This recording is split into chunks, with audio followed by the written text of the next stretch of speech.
जी बेटा, तो अब जो है वो हम टी अकाउंट्स जो है वो बनाने लगे हैं। तो टी अकाउंट्स का रूल जो है वो सिंपल मैंने आपको बताया था कि सबसे पहले जो है वो अगर आपने एसेट्स के टी अकाउंट बनाने हैं तो आपने जो है वो कैश को सबसे पहले लिख लिया। अब बेटा आपने जो है वो अपनी जर्नल एंट्रीज़ के अंदर देखना है, जहाँ जहाँ पर जो है वो कैश डेबिट है, आपने जितनी अमाउंट से कैश डेबिट है आपने वो वाली अमाउंट जो है वो कैश की डेबिट साइड पे, क्योंकि अकाउंट की एक साइड लेफ़्ट साइड डेबिट होती है और राइट साइड क्रेडिट होती है, इस लाइन के जितनी अमाउंट से कैश जो है वो अमाउंट लिख देनी है। साथ आपने सीरियल नंबर लिखना होता है, यहाँ पे सीरियल नंबर नहीं डेट है तो आपने यहाँ पे जो है वो डेट को मेंशन कर देना है। ठीक है बेटे, ये हमने जो है वो कैश का इस तरह से अपनी सारी जर्नल एंट्रीज़ में देखा कैश का, बट जहाँ जहाँ पे भी हमें मिला, जहाँ पे कैश डेबिट है हमने वो अमाउंट डेबिट साइड पे लिख दी, जहाँ पे कैश क्रेडिट है हमने वो अमाउंट क्रेडिट साइड पे लिख दी। एंड पे हमने इस साइड को जमा किया और इस साइड को माइनस किया, तो बैलेंस हमारे पास 15,370 कैश का आ गया। ये बेटा पिछले लेक्चर में मैं आपको डिटेल से बता चुका हूँ कि किस तरह से आपने जो है वो जनरल एंट्रीज़ में इन चीज़ों को तलाश करना है। ठीक है, कैश का मैं आपको जो है वो यहाँ पे करवा देता हूँ, बाकी सारे टी अकाउंट्स आप खुद से जो है वो बनाएंगे। तो देखें, सबसे पहले हमने जो है वो देखा अपने चले गए हम जो है वो अपने जर्नल में हमने पहले नंबर पे देखा कि कैश डेबिट है 42,000 से। इसका मतलब है कि हमने 42,000 लिखना है वहाँ पे कैश की डेबिट साइड पे। तो देखें हमने जो है वो यहाँ पे मैंने हवाला दे दिया 1 सितंबर का और मैंने 42,000 कैश की डेबिट साइड पे ये जो है वो लिख दिया। उसके बाद हम देखते हैं तो हमें जो है वो कैश मिलता है। उसके बाद जो है वो ट्रांजैक्शन 6 सितंबर की देखें तो उसमें भी कैश डेबिट है 1400 से। हमने जो है वो यहाँ पे 6 पे जो है वो 6 तारीख को 1400 से कैश फिर डेबिट साइड पे लिख दिया। उसके बाद जो है वो हमें 17 तारीख को फिर कैश जो है वो 400 से डेबिट मिलता है, तो हम यहाँ पे आ गए। यहाँ पे जब हम आए तो एंड पे बिल्कुल देखें जहाँ कैश जो है वो यहाँ पे 400 से जो है वो डेबिट है, तो हमने ये वाली अमाउंट जो है वो 400 कैश के अकाउंट में डेबिट साइड पे 17 तारीख के साथ जो है वो लिख दिया।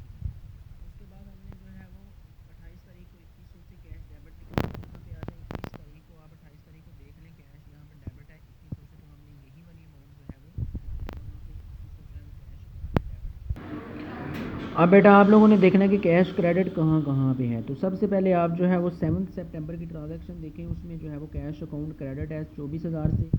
हमने जो है वो यहाँ पे 7 सितंबर को 24,000 से कैश जो है वो क्रेडिट कर दिया। ठीक है, उसके बाद बेटा आप लोग देखें जो है वो सितंबर 14 की ट्रांजैक्शन देख रहे हैं, उसमें भी कैश अकाउंट क्रेडिट है 1900 से। तो हमने अपने टी अकाउंट में जो है वो 14 तारीख को 1900 से कैश जो है वो कर दिया क्रेडिट। उसके बाद बेटा जो है वो यहाँ पे देख लें आप 15 तारीख को फिर जो है वो कैश क्रेडिट है 490 से। ठीक है, तो अपने टी अकाउंट पे आप जाके जो है वो देख लें कि 15 तारीख को भी हमने जो है वो ये देखें यहाँ पे कैश अकाउंट 490 से क्रेडिट कर रखा है। उसके बाद बेटा देखें 30 सितंबर को सैलरी एक्सपेंस डेबिट और कैश अकाउंट क्रेडिट है 490 से। तो इसका मतलब है ये भी हमने जो है वो कैश का यहाँ पे क्रेडिट है, तो टी अकाउंट के क्रेडिट साइड पे हमने जो है वो 30 तारीख को ये भी 490 जो है वो क्रेडिट कर दिया। उसके बाद बेटा यहाँ पे देखें अपनी जनरल एंट्रीज में तो 30 सितंबर को कैश फिर जो है वो 650 से क्रेडिट है रेंट एक्सपेंस की सूरत में। इसको भी हमने जो है वो यहाँ पे 650 से जो है वो कैश को क्रेडिट कर दिया। सेकंड लास्ट पॉइंट आप देख लें। ठीक है, उसके बाद बेटा एंड पे देखें तो हमने डिविडेंड को डेबिट किया और कैश को हमने 3,000 से क्रेडिट किया। उसका मतलब है कैश क्रेडिट है, तो ये भी अमाउंट जो है वो कैश अकाउंट की क्रेडिट साइड पे 3,000 लिखी जाएगी। तो ये एंड पे हमने 30 तारीख को जो है वो 3,000 ये भी क्रेडिट कर दिया। अब इन सभी को जमा करें, ये माइनस करें, तो इसका बैलेंस 15,370 जो है वो हमारे पास आ चुके। इसी तरह से बेटा एक एसेट सप्लाइज़ का वर्ड एसेट सप्लाइज़ आया है, तो सप्लाइज़ का भी आप टी अकाउंट जो है वो इसी तरह से बना लें। एक ही दफ़ा इसका जिक्र था 4 तारीख को, तो हमने इसका जो है वही 700 बैलेंस लिख दिया। अकाउंट रिसीवेबल का 10 तारीख और 20 तारीख को 2 तारीखों को डेबिट थे और 17 को क्रेडिट थे अकाउंट रिसीवेबल, तो ये हमने वैसे लिख लिया। इसका 1300 बैलेंस आ गया। फर्नीचर का 1900 जो है वो एंडिंग बैलेंस आ गया। और लायबिलिटीज़ की बात करें तो अकाउंट्स पेबल का बैलेंस 700 आ गया। लैंड एसेट है, इसको जो है वो यहाँ पे लिखना था, लाइबिलिटीज़ में नहीं है, लैंड एसेट ही है, यहाँ पे लिखना था, मिस्टेकनली यहाँ पे आ गया। इसका बैलेंस 24,000 हमारे पास आ गया। उसके बाद डिविडेंड इक्विटी है, तो डिविडेंड डेबिट है, तो वही हमने जो है वो वहाँ पे क्या कर दिया कि 3,000 हमने यहाँ पे इसका जो है वो बैलेंस कैलकुलेट कर लिया।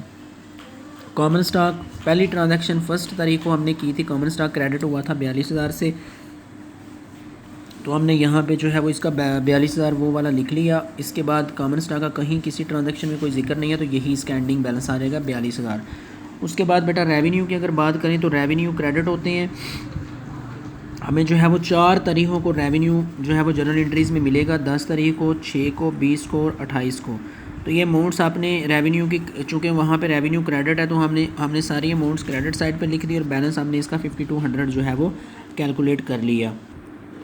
उसके बाद बेटा सैलरी एक्सपेंस का हमें ज़िक्र मिला, तो सैलरी एक्सपेंस हमने देखा तो हमें 2 तारीखों को सैलरी एक्सपेंस डेबिट मिला, 15 को और 30 को 490 और 490 से। इसका बैलेंस यही आ गया, इन दोनों को जमा किया तो 980, क्योंकि किसी भी जगह पे सैलरी एक्सपेंस क्रेडिट नहीं है। इस तरह रेंट की अगर बात करें तो 30 तारीख को हमें पता चला कि रेंट जो है वो 650 से डेबिट है, हमने डेबिट साइड पे लिखा। बाकी किसी जगह पे ट्रांजैक्शन में रेंट का जिक्र नहीं मिला, तो यही 650 हमारा जो है वो इसका एंडिंग बैलेंस होगा। तो बेटा अब जो है वो हम चलते हैं अपने टी अकाउंट की तरफ, ट्रायल बैलेंस की तरफ। ट्रायल बैलेंस का मैंने आपके सामने फॉर्मेट बना दिया, मैंने सारा सॉल्व कर दिया। अब बेटा आपके टी अकाउंट्स के जो एंडिंग बैलेंसेस हैं, जैसे कि ये एक्सपेंस का एंडिंग बैलेंस है, ये रेंट का एंडिंग बैलेंस है, इसी तरह कैश का, अकाउंट्स रिसीवेबल का, सभी का जो एंडिंग बैलेंसेस हैं बेटा उनको आपने जो है वो इस तरह लिख देना। आपको पता है, मैं फिर रिपीट कर रहा हूँ कि एसेट्स हमेशा डेबिट होते हैं, एक्सपेंसेस हमेशा डेबिट होते हैं, उनके बैलेंसेस भी डेबिट आए हैं हमारे पास, तो हमने उन सभी को जो है वो लिखना है। ये मैंने ऊपर लिखा हुआ है डेबिट, तो उन सब को हमने डेबिट साइड पे लिखना है। डिविडेंड भी डेबिट होता है, रेवेन्यूज़ हमेशा क्रेडिट होते हैं, लायबिलिटीज़ हमेशा क्रेडिट होती हैं, ठीक है। ये सारी हमने, कॉमन स्टॉक हमेशा क्रेडिट होता है, ये सारी चीज़ें हमने लिखनी है किस साइड पे, हमने ये सारी चीज़ें जो है वो लिखनी है क्रेडिट साइड पे।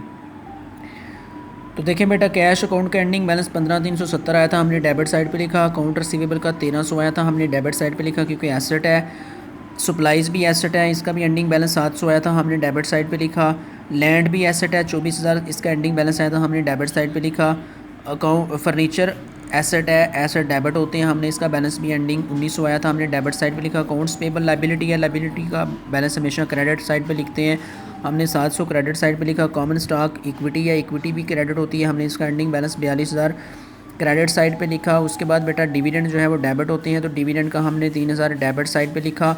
सर्विस रेवेन्यू हमारा आया था 5200, रेवेन्यू हमेशा क्रेडिट होते हैं, हमने इसका एंडिंग बैलेंस क्रेडिट साइड पे लिखा। एक्सपेंसेस हमेशा डेबिट होते हैं, तो दोनों एक्सपेंसेस का हमने एंडिंग बैलेंस हमने जो है वो डेबिट साइड पे लिखा।